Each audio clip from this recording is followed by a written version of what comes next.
আসসালামু আলাইকুম।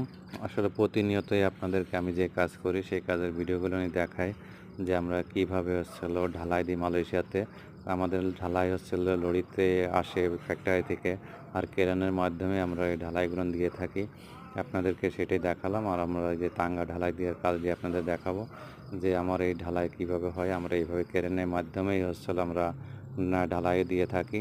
কারণ সেই ভিডিওটা আপনাদের মাঝে শেয়ার করছি যে আমরা সবাই ইন্দোনেশিয়া, বাংলাদেশ যৌথভাবে আমরা কাজ করছি মালয়েশিয়াতে। আমরা ভাই ভাই হিসাবেই কাজ করি, কোনো গ্যাঞ্জাম খেসখেসি নেই, আমাদের মধ্যে মিলেমিশেই কাজ করা হয়। আর এই জায়গায় যে ঢালাইটিতে এসেছি আপনারা জানেন, এই জায়গায় অতিরিক্ত একটা রিক্সের মাধ্যমে ঢালাই হচ্ছে, কারণ এই জায়গায় কোনো জায়গা নেই। সেই জায়গাতে দেখে শুনেই কাজ করা লাগতে, সমান একটু ভুল হলেই বড় ধরনের ক্ষতি হতে পারে। তা সবাই ভালো থাকবেন, সুস্থ থাকবেন, আর আমাদের জন্য দোয়া করবেন যাতে আমরা সুস্থভাবে প্রবাসের মাটিতে কাজ করতে পারি। সবাই ভালো থাকবেন।